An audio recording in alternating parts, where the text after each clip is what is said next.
हे गुरु वाहे गुरु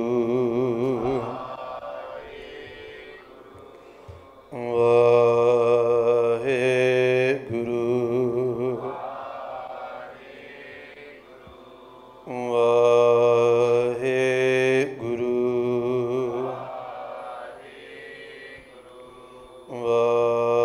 वाहे गुरु वाहे गुरु वाहे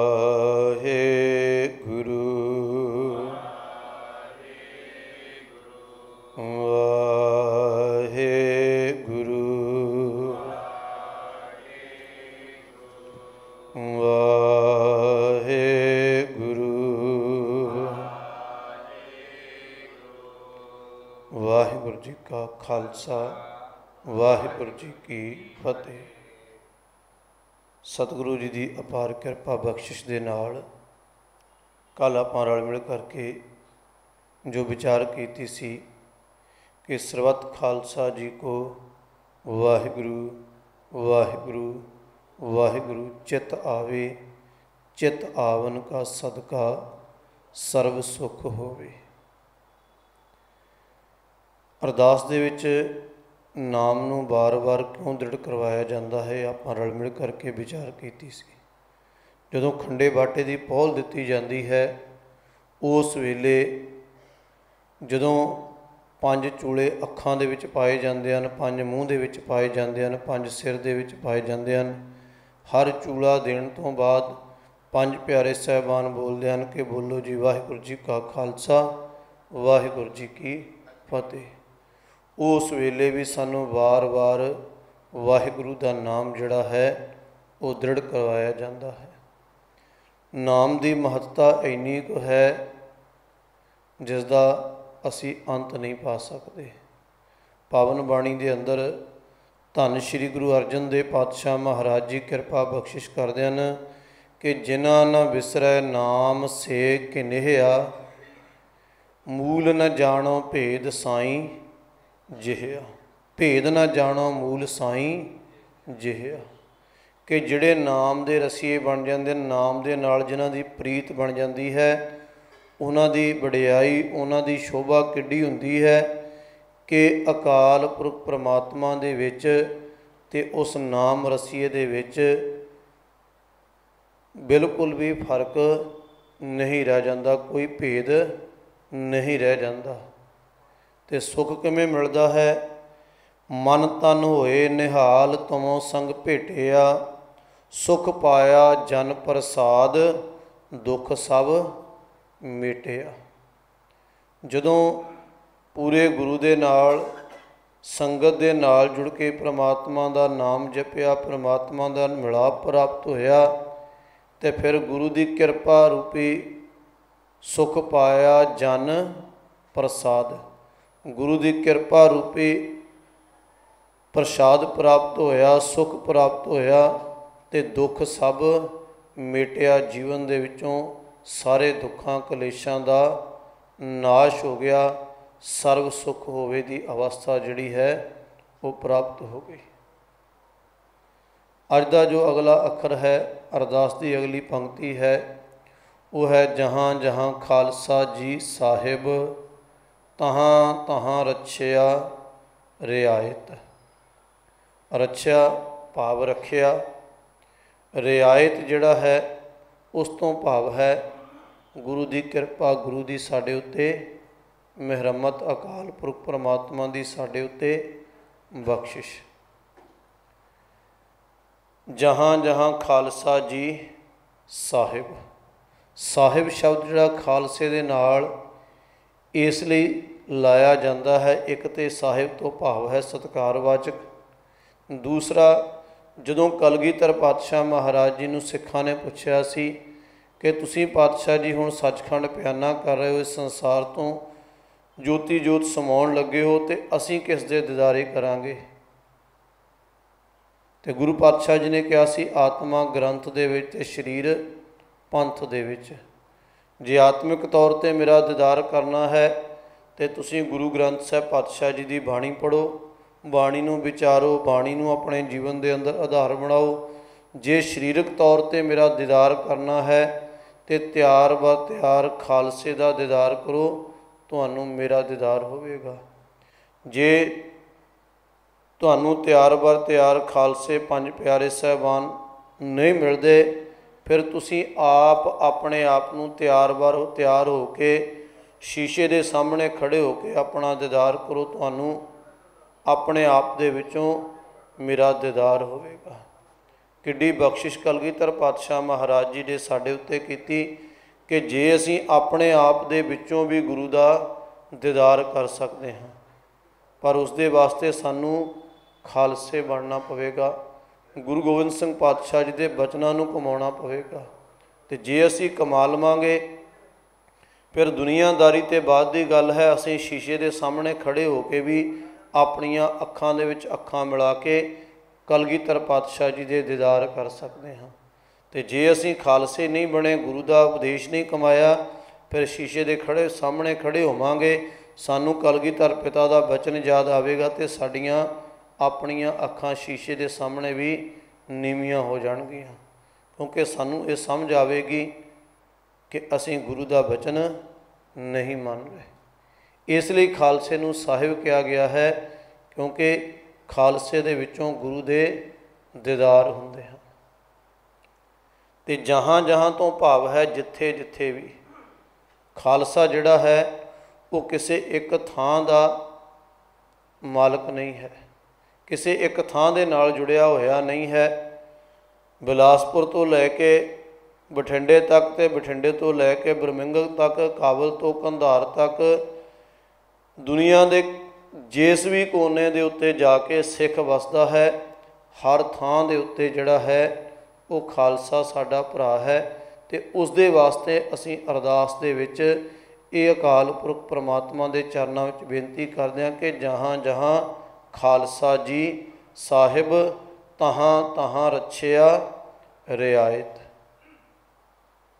भाव सिख जिहड़ा खालसा है वो किसी एक देश का नहीं, वो सारे संसार का साझा है।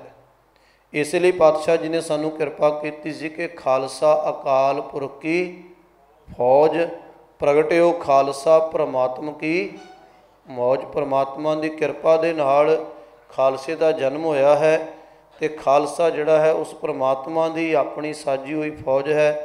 तो जिमें परमात्मा सारी सृष्टि का, सारी कायनात का साझा है, इस तरह ही खालसा भी जिहड़ा है वो सारिਆਂ का साझा है। इसे करके जदों असीं रखड़ी वर्गा त्यौहार आउंदा है तो उसनूं सिख धर्म दे विच कोई थां नहीं है। भावें असीं देखा देखी मनाई जाने कि भैण भरा दा प्यार है, किसी नूं बांह फड़ के रोकिया भी नहीं जा सकता, पर जे असीं अपना सिद्धांत पछाणांगे, खालसा अकाल पुरख की फौज पछाणांगे, फिर सानू ये समझ भी आएगी कि रखड़ी बन्नण वाली भैण की की कली रखिया नहीं करनी।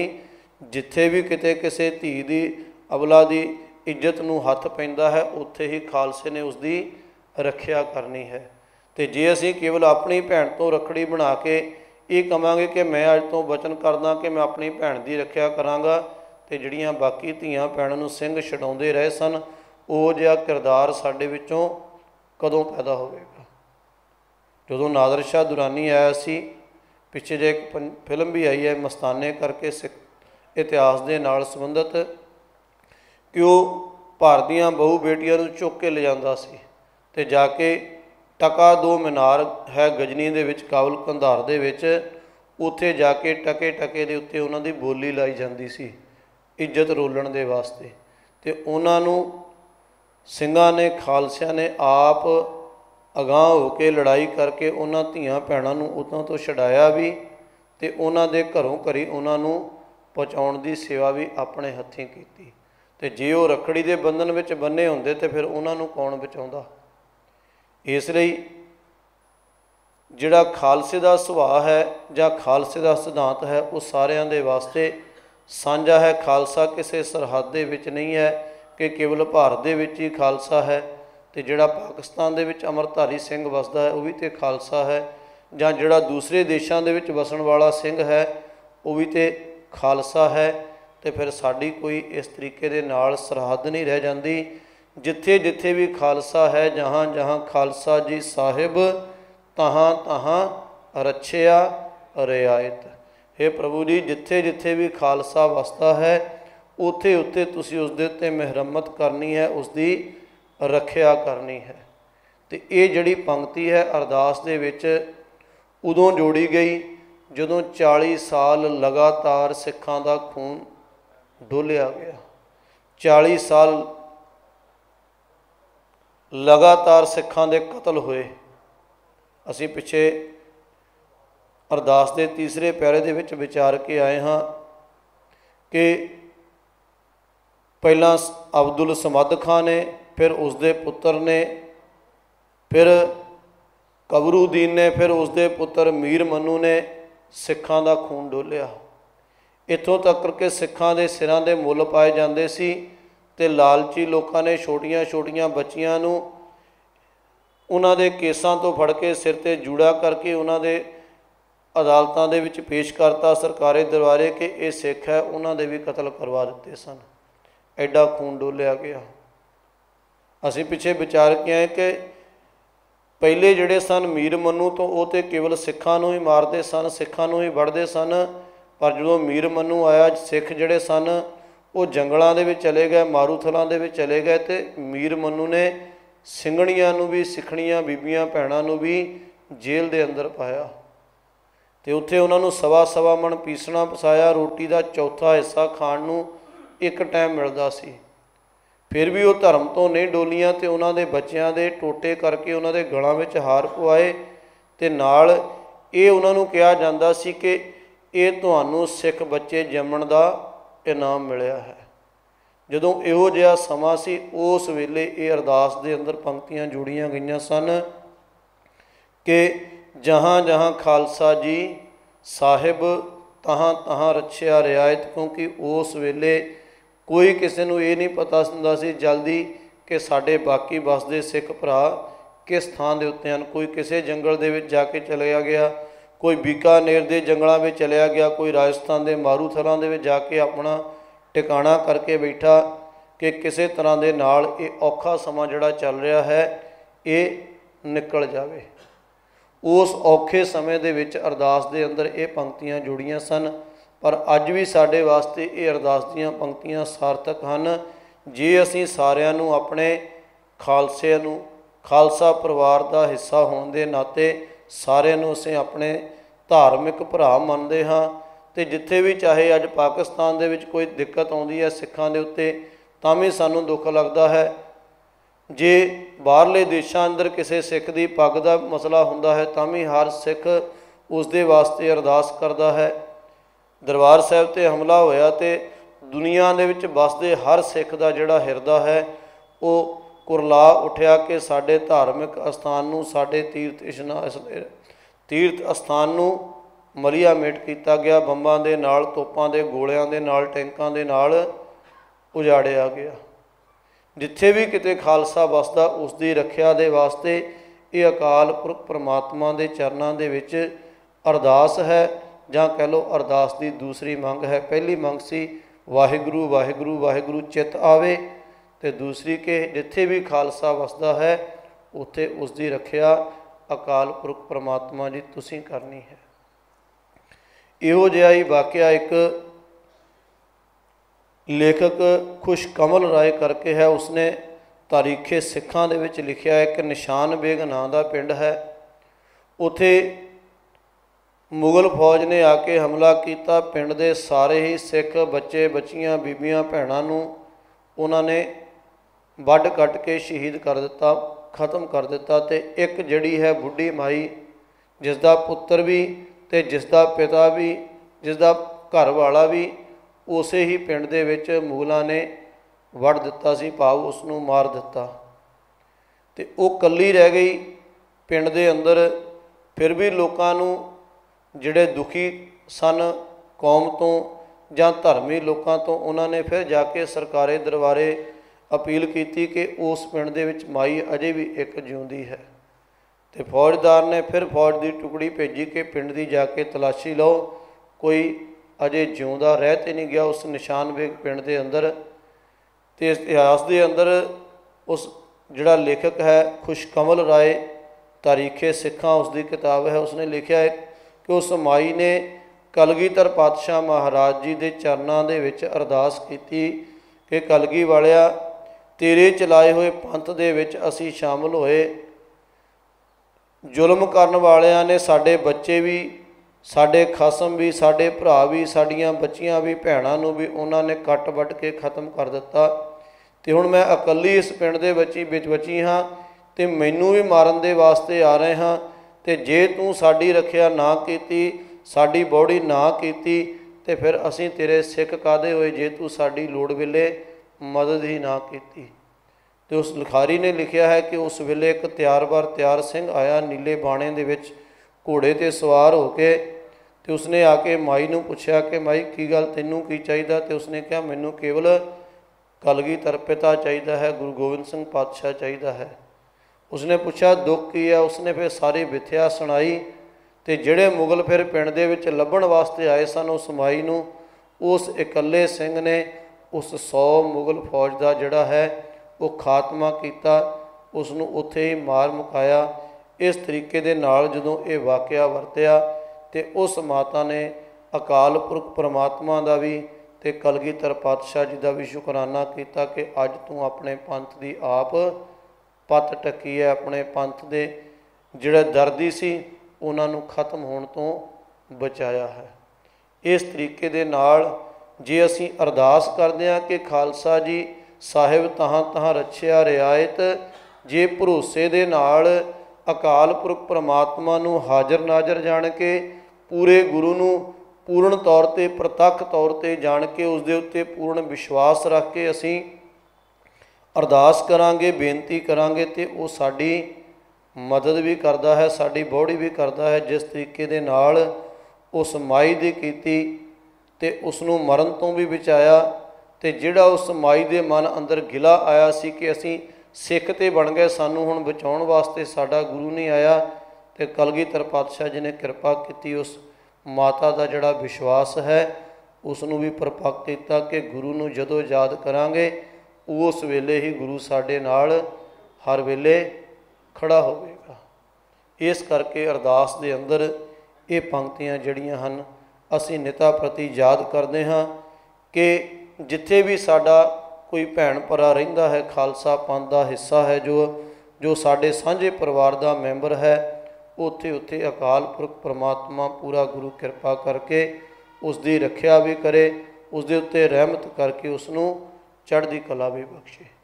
इसलिए असीं अरदास दे अंदर इन्हां सतनां नूं निता प्रति याद करते हाँ ते अपने अकीदे नूं, अपने विश्वास नूं, अपने भरोसे नूं पूरे गुरु के उत्ते होर परपक्क करते हाँ, होर दृढ़ करते हाँ, आस करते हैं कि गुरु सदा ही साडे अंग संग सहाई होने वाला है। सतगुरु पातशाह जी किरपा रहमत करन साडे सारिਆਂ ਦੇ उत्ते कि असीं इसे तरीके का विश्वास अपने गुरु के उत्ते बनाइए, गुरु की मर्यादा, गुरु के सिद्धांतां नूं, गुरु के उपदेशों नूं कमाइए। जो कलगीधर पातशाह जी ने सानू साहिबी बख्शी है, असीं अपने आप नूं शीशे के सामने खड़े होकर देखिए कि असीं अपने आप दे विचों गुरु कलगीधर पिता जी का दीदार कर सकते हाँ कि नहीं कर सकते हाँ। जे कर सकते हाँ तो वड्डे भागां वाले हाँ, जे नहीं कर सकते तो फिर अपने आपे की पड़चोल करिए। बंदे खोज दिल हर रोज़ ना, फिर परेशानी माहे। जदों असीं अपने आपे की खोज करांगे, अपने आपे की असीं जांच करांगे, पड़ताल करांगे कि कित्थे साडे विच कमी है, तो उस कमी नूं दूर कर सकते हाँ। तो साडे वास्ते भी जीवन के अंदर एक ना एक दिन वो जरूर आवेगा जदों असीं अपने आपे दे विचों शीशे के सामने खड़े होके कलगीधर पिता साहिब श्री गुरु गोबिंद सिंह पातशाह महाराज जी का दीदार कर सकांगे। सतगुर पातशाह जी रहमत करन। एक बेनती संगत के सामने करनी है, बहुत बार देखीदा है, वो चाहे मैं पाठ करा, चाहे आप जी पाठ करो, चाहे पाठी सिंह पाठ करन, कोई भी पाठ जदों असीं करते हाँ तो थोड़ियां जिहियां सावधानियां जिहड़ियां रखणियां जरूरी हैं। जिहड़ा असीं गल दे विच हजूरीआ पाउने हाँ, इसका भाव ये हुंदा है कि जदों असीं पाठ करन बैठे हाँ तो हत्थ सुच्चे करके बैठना है, क्योंकि साडे हत्थ गुरु पातशाह जी के अंगां नूं लगने हैं। तो जे मान लो साडे किते शरीर के उत्ते खाज हुंदी है जां असीं अपने मूँह के उत्ते हत्थ लाउणा है दी लोड़ सानूं पै रही है, तो इस कपड़े दे नाल अपना असीं मूँह साफ करना है, जां किते भी खाज हुंदी है तो खाज करनी है। पर बहुत बार देखीदा है कि जदों पाठ करन बहिंदे हन तो विच ही अपनी दाढ़ी नूं खाज करी जांदे हन, बिना कपड़ा लए तो कोई अपना सिर खुरकी जाता है, तो उही साडे हत्थां दे विच नोहां दे जिहड़ी साडे सिर दी जां दाढ़ी चों मैल निकलदी है पसीना नाल, उही असीं मुड़ के अंग बदलते हैं, जो कि गुरु साहिब जी दे असीं बेअदबी करते हैं। चाहे कोई पाठी सिंह है, चाहे संगत है, चाहे मैं हाँ, कोई भी है, जदों भी असीं पाठ करन बैठना साडे कोल कपड़ा होना जरूरी है कि सानू कोई भी हरकत है, चाहे हत्थ ते खाज करनी है, कई बार पैर सौ जाता है, पैर ते खाज करनी है, किते भी कुछ हरकत करनी है, नक ते हत्थ लगना है, तो उस कपड़े दे नाल लाउणा है। सीधा हत्थ ला के असीं मुड़ के उसे हत्थां दे नाल गुरु पातशाह जी दे अंग पलटदे हाँ, तो साडे हत्थां दी मैल कह लो जां साडे हत्थां दी जूठन वो गुरु ग्रंथ साहिब पातशाह जी दे अंगां ते लगदी है, जिस दे नाल अंग खराब भी हुंदे हन ते असीं बेअदबी भी करते हाँ। इसलिए बेनती है कि थोड़ा जिहा सावधान होकर पाठ करिए, तां जो पाठ करदिआं जिथे असीं गुरु पातशाह जी की किरपा लैनी है, उत्थे गुरु पातशाह महाराज जी की असीं बेअदबी ना करते रहिए जी। होइआं गलतियां भुल्लां दी खिमा बख्शनी जी। वाहिगुरू जी का खालसा, वाहिगुरू जी की फतेह।